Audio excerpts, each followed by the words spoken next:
Hi students, welcome to video lecture number 18 and part 3 of index properties of soil. It is very small part, only I have to explain this and the determination of liquid limit, plastic limit, shrinkage limit related questions, right?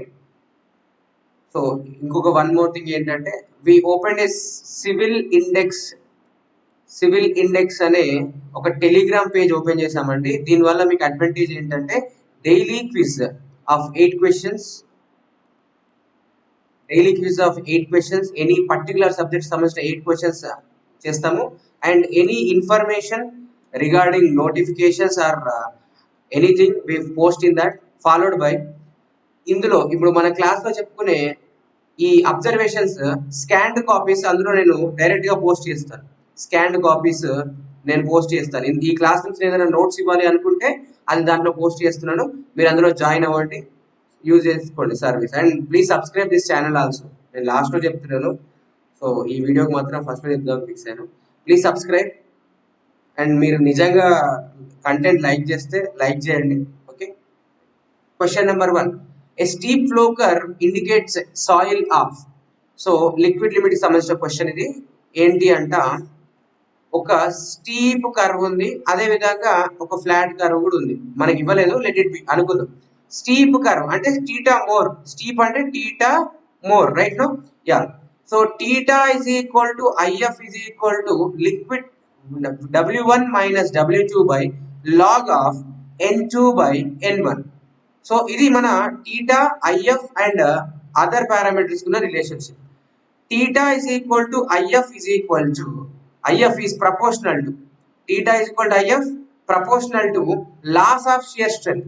అంటే shear strength ని loss అయ్యే గుణము IF ఎక్కువగా ఉంటే, IF గుణం ఎక్కువగా ఉంటే IF అనేది ఆటోమేటిక్ గా ఎక్కువగా ఉంటుంది అని దాని మీనింగ్, రైట్ నో?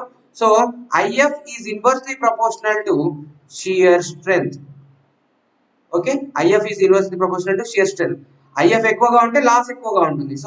సో అది షియర్ స్ట్రెంత్ లాస్ అయ్యే గుణం కాబట్టి షియర్ స్ట్రెంత్ కి ఇన్వర్స్లీ ప్రపోర్షనల్ ఉంటుంది.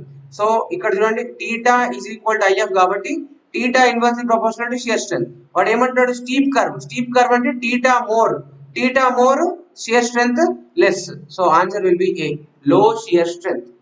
ఆప్షన్ క్వశ్చన్ టూ ఏమంటున్నాడు, water content in a soil at which shear strength just disappears. మన కన్సిస్టెన్సీ లిమిట్స్ యొక్క గ్రాఫ్ చూస్తే మీరు లిక్విడ్ లిమిట్ గురించి నేర్చుకున్నారు. ఎక్కడైతే వాటర్ అనేది లిక్విడ్ స్టేట్లోకి వెళ్తుందో అక్కడ షియర్ స్ట్రెంత్ అనేది లాస్ అవడం స్టార్ట్ అవుతుంది. So at liquid limit shear strength will become minimum.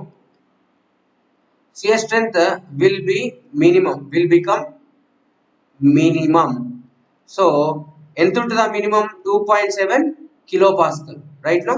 Yes, 2.7 kilo pascal. ఆ తర్వాత రీజియన్ అంతా కూడా 2.7 కిలో పాస్కల్ ఉంటుంది. సో ఎక్కడైతే షియర్ స్ట్రెంత్ డిసపియర్ అవుతుందో ఆ లిమిట్ మనం ఏమంటాము, లిక్విడ్ లిమిట్ అంటాం, right? Yeah, next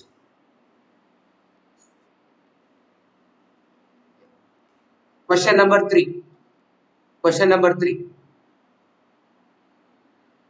In a liquid limit test, the moisture content at 10 blows was 74, 100, 20, right?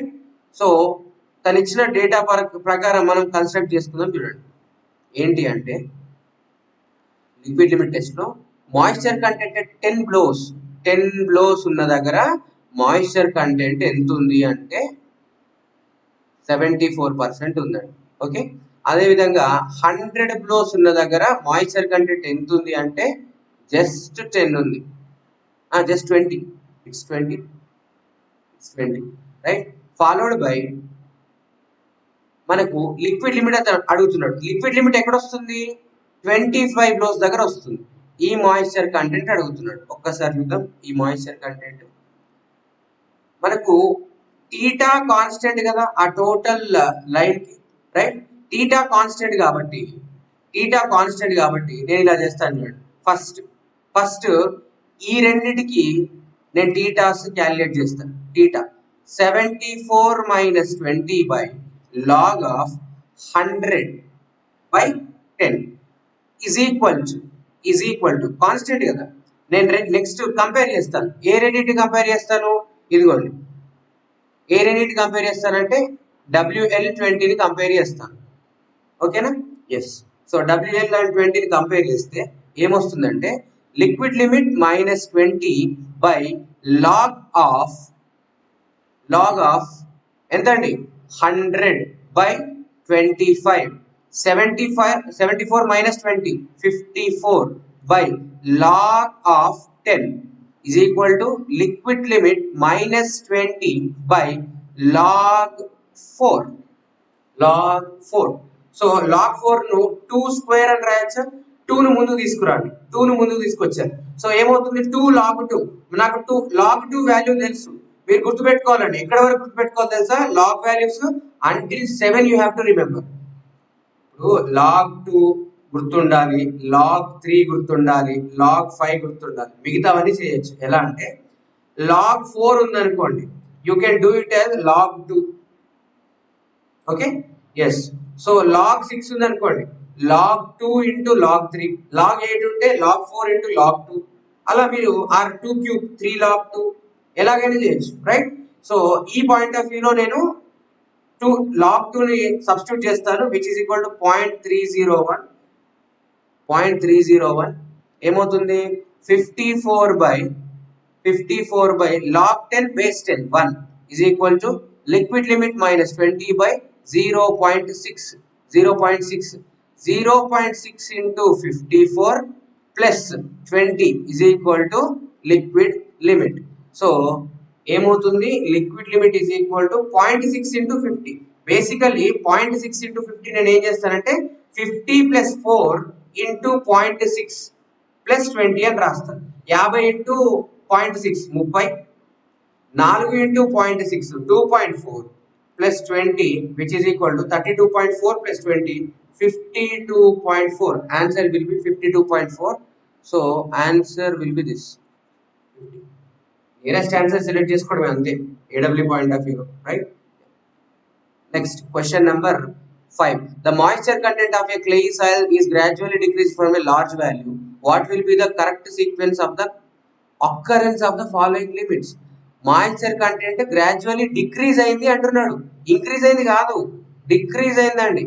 చాలా ఇంపార్టెంట్. డిక్రీజ్ అయితే ఒకటి, ఇంక్రీజ్ అయితే ఒకటి, ఆర్డర్ వస్తూనే ఉంటుంది. కాబట్టి డిక్రీజ్డ్ కంటెంట్ చూద్దాం. ఇది లిక్విడ్ లిమిట్, ఇది స్ట్రింకేజ్ లిమిట్, ఇది వచ్చేసి ప్లాస్టిక్ లిమిట్, ఇది వచ్చేసి లిక్విడ్ లిమిట్. డిక్రీజ్ అవుతుందంట, లార్జ్ వాల్యూ నుంచి డిక్రీజ్ అవుతుంది. ఫస్ట్ ఎవరు తగులుతారు? లిక్విడ్ లిమిట్ తగులుతుంది, అంటే 3. తర్వాత ఎవరు వస్తారు? ప్లాస్టిక్ లిమిట్, అంటే 2. తర్వాత ఎవరు వస్తారు? Shrinkage limit, 1. Right no 3 2 1 option will be B, right? For suppose మీరు డిక్రీజ్ అని చదవకుండా ఇంక్రీజ్ అని చదివారు అనుకోండి, 1 2 3 1 2 3 ఆప్షన్ ఏ. మిమ్మల్ని టెంప్ట్ అంటే మీరు 1 2 3 చూడగానే టెంప్ట్ అయి పెట్టేస్తారు కదా, ఆ పాయింట్ ఆఫ్ వ్యూలో మీకు ఆప్షన్ ఇచ్చాడు. కానీ డిక్రీజ్ కి ఆప్షన్ ఏంటి? 3 2 1. Question number 6. The mixture of coarser particle like sand or silt to clay. Yes, IP is proportional to percentage of clay and IP is inversely proportional to size of soil. అంటే clay చిన్న size ఉండడం వల్ల IP value ఎక్కువ ఉంటుంది. So ఇలా చిన్న size ఉన్న క్లేకి IP value ఎక్కువ ఉన్న దానికి మనము పెద్ద సైజ్ అయిన శాండ్ కలిపామనుకోండి, IP డెఫినెట్లీ తగ్గిపోతుంది. So decrease in liquid limit and increase in plasticity index, wrong. Decrease in liquid limit, yes. No change in plasticity index, wrong. Decrease in both liquid and plasticity, correct. Increase, wrong. Okay, so option will be C correct option అండి. Liquid limit తగ్గిపోతుంది, plasticity index కూడా తగ్గిపోతుంది, ఈ రెండు తగ్గిపోతాయి. Question number 7. If an unconfined compressive strength of 4 kg per centimeter square in the natural state of clay reduces by 4 times in the remolded state, then its sensitivity is. Sensitivity formula చూడండి, sensitivity is equal to QU of undisturbed by QU of disturbed or remolded. అంటే ఏం లేదండి, site లో ఉన్న ఆ క్లేన్ తీసుకొచ్చి lab లో తీసుకొచ్చి కంప్రెస్ చేస్తే ఖచ్చితంగా దాని స్ట్రెంత్ తగ్గిపోతుంది. ఎందుకు తగ్గిపోయింది అని చెప్పడానికి మనం సెన్సిటివిటీ అనే ఒక పారామీటర్ వాడుతున్నాం. అంటే sensitivity is equal to compressive strength at site, compressive strength at site by compressive strength at lab. So ఎంత తగ్గిపోయిందంటే ఫస్ట్ సైట్ లో ఎంత ఉంది, 4 లో ఉంది, న్యాచురల్ స్టేట్ లో 4 ఉంది, రెడ్యూస్డ్ బై 4 టైమ్స్, అంటే reduced by 4 times, 4 by 4, so which is equal to 4. Sensitivity అనేది 4, అంటే న్యాచురల్ స్టేట్ లో కన్నా రీమోల్డెడ్ స్టేట్ లో 4 టైమ్స్ తక్కువ ఉంది, లేదంటే రీమోల్డ్ అయిన తర్వాత 4 టైమ్స్ తగ్గిపోయింది, దట్ మీనింగ్. ఓకేనా? Yes, sensitivity is proportional to loss of compressive strength, loss of compressive strength in clay. Okay, clay or any soil also. Clay ane kaadu, any soil kuda ayi undochu. Next, question number 8. The liquid limit and plastic limit of sample are 65 and 29 respectively. The percentage of the soil fraction with the grain size 5 times 0.02 mm is 24. Activity ratio is, activity ratio అడిగాడు. Activity ratio formula ఏంటి అంటే నేను చెప్తాను, importance కూడా చెప్తాను. First of all question చూడండి, activity ratio ఏంటి అంటే this one, IP by percentage of clay fraction. IP అంటే liquid limit minus plastic limit, 65 minus 29 by percentage of clay fraction. Clay fraction అనేది ఎప్పుడు చెప్తాము, clay fraction always less than 2 microns. 2 microns కన్నా కింద ఉండేదాన్ని clay fraction అంటారు. Right no, which is equal 24. 65 minus 29 which is equal to 36 by 24, 1.5. Answer will be 1.5. Next, question number 9. Yeah, ఇక్కడ ఎలాగో activity discuss చేశాం కదా, ఇప్పుడు చూడండి యాక్టివిటీ ఏం ఇండికేట్ చేస్తుంది అంటే, first of all activity is the property of clay. ఇది అందరికీ ఉండదండి, ఓన్లీ క్లేకి మాత్రమే ఉంటుంది property of clay. Activity is proportional to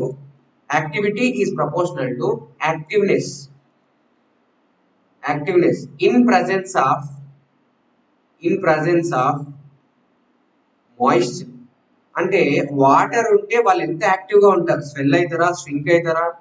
yes, black cotton soil కి సంబంధించిన స్పెషల్ ప్రాపర్టీ, స్వెల్ అవుతారా, స్ట్రింక్ అవుతారా అని చెప్పేదే యాక్టివిటీ. రైట్ నో, సో మనకి ఏం తెలుసు అంటే యాక్టివిటీ కనుక 0.75 కన్నా తక్కువ ఉంటే అది inactive material. A type of material? Inactive material. Example ఎవరు అంటే kaolinite. For suppose if it is 0.5 to 1.25 ఉందనుకోండి, active. Okay, it is active or simply దీని యాక్టివ్ అనేవారు నార్మల్ అన్నాడు. నెక్స్ట్, మోర్ దెన్ 1.25 ఉందనుకోండి, దాన్ని ఏమంటారంటే యాక్టివ్, టూ యాక్టివ్ అనండి. ఎగ్జాంపుల్ ఎవరు అంటే black cotton soil or montmorillonite అనే clay mineral. Black cotton soil responsibility ఎవరి వల్ల వస్తుంది? ఆ రెస్పాన్సిబిలిటీ ఎవరి వల్ల వస్తుంది? మోర్టిల్లోనైట్ వల్ల వస్తుంది. కాబట్టి ఆ మోర్టిల్లోనైట్ ఉండడం వల్ల యాక్టివిటీ అనేది 1.25 కన్నా ఎక్కువ ఉంటుందంట. అంటే ఇప్పుడు ఇక్కడ ఎంత ఉంది చూడండి, యాక్టివిటీ రేషియో ఎంత ఉంది? 1.50 ఉంది. 1.50 ఉంది అంటే దాని మీనింగ్ ఏంటి? అక్కడ బ్లాక్ కాటన్ సాయిల్ ఉంది, అందులో కూడా మోర్టిల్లోనైట్ ప్రిడామినెంట్ గా ఉంది అని. ఓకేనా? Yes. Next, activity is a property of typical clay soil. Right, first option correct. Activity value of 7 in a clay soil indicative of presence of motmorillate. 1.25 కన్నా ఎక్కువ ఉంటేనే మోర్టిల్లోనైట్ ఉన్నట్టు కదా, 7 అంట, ఇది కూడా correct. Activity value more than 7 indicates illite mineral. Wrong, so option will be C. Next, question number 10 ఏంటంటే, a specimen of clayey silt contains 70% silt size particle. 70 silt అంటే 30% clay. Okay, 30% clay. At moisture content of 30%, liquid limit of 40, plastic limit of 20. In a liquid required number of blows was 50. Its plasticity index, activity and consistency index అన్నాడు. 3 అడిగాడండి. ఏంటంటే అడిగాడు, IP అడిగాడు, activity అడిగాడు, consistency index కూడా అడిగాడు. Right no. So ఈ మూడిట్లలో 3 calculation చేయాలి. కానీ నేనేం చేస్తాను అంటే ఫస్ట్ ఆప్షన్స్ చూస్తాను. ఫస్ట్ నేను ఫర్ సపోజ్ ఐపీని ఫైండ్ అవుట్ చేసిన అనుకోండి, 20 వస్తే ఇంకో 20 ఉందా? ఉంది. కాబట్టి వీళ్ళు పర్ఫెక్ట్ ఆన్సర్ ఇవ్వరు మనకి. తర్వాత ఏని చూస్తాను, ఏని 0.67 వస్తే ఓకే, మరి 1.5 వస్తే ఇక్కడ కూడా ఉంది, మళ్ళీ డైలమాన్ వస్తుంది. కాబట్టి నేను దీన్ని కూడా యాక్సెప్ట్ చేయను. ఎవరిని యాక్సెప్ట్ చేస్తే ఒకసారి చూడండి. ఐసీ చూడండి, 0.5, 2.0, 0.72, 0.38. దీనికి 4 ఆప్షన్స్ లో 4 యూనిక్ ఆన్సర్స్ ఉన్నాయి. కాబట్టి మీరు దీన్ని ఫైండ్ అవుట్ చేశారనుకోండి, తొందరగా ఆన్సర్ వస్తుంది. ఇదంతా మీకు ఎప్పుడు వస్తుంది అంటే ప్రాక్టీస్ వల్ల వస్తుంది. అంటే like smart way of calculation అని చెప్పాను కదా, రైట్. ఇవన్నీ కూడా ఎప్పుడు వస్తుంది? Practice practice practice practice. ఒక్కసారి మీరు ప్రాక్టీస్ చేయడం స్టార్ట్ అయితే ఆటోమేటిక్గా వస్తుంది. ప్రాబ్లమ్స్ అంటే ప్రాక్టీస్ చేయాలి. నేను చూశాను త్రూ అవుట్ వాళ్ళ లైఫ్. అంటే ఇలా నేను చెప్పకూడదు, లైక్ కాకపోతే ఏంటంటే ప్రిఫరెన్స్ స్ట్రాటజీలో ప్రాక్టీస్ కూడా చాలా ఇంపార్టెంట్. వాళ్ళ లైఫ్లో చాలా చదివారు, కాకపోతే వాళ్ళు ప్రాక్టీస్ చేయక స్ట్రీమ్ నుంచి అవుట్ అయిన వాళ్ళు కూడా ఉన్నారు. సో ప్రాక్టీస్ ఇంపార్టెంట్, ప్రాక్టీస్ చాలా ఇంపార్టెంట్. చూడండి ఇప్పుడు నేను చెప్పాను ఒక point, smart calculation point, right. So IC చూడండి, IC is equal to liquid limit minus natural by liquid limit minus plastic limit. Liquid limit ఎంత? 40, న్యాచురల్ ఎంత? 30. అగైన్ లిక్విడ్ లిమిట్ ఎంత? 40, న్యాచురల్ దగ్గర ప్లాస్టిక్ కావాలి, ప్లాస్టిక్ ఎంత? 20, right. 10/20 which is equal to 0.5. కరెక్టా? Yeah, option will be A. Option A. కావాలంటే check చేసుకోండి, right. Yeah, liquid limit 40, ఇది 30 న్యాచురల్, లిక్విడ్ లిమిట్ 40, ఇది 20. yes, 0.5 correct, answer A, right. Yeah, with this we completed the part 3 also. Subscribe to our channel and share with our civil engineering community. And Telegram channel కూడా follow అవ్వండి. డిస్క్రిప్షన్లో link ఇస్తాను, description and comment సెక్షన్లో link ఇస్తాను. Okay, thank you.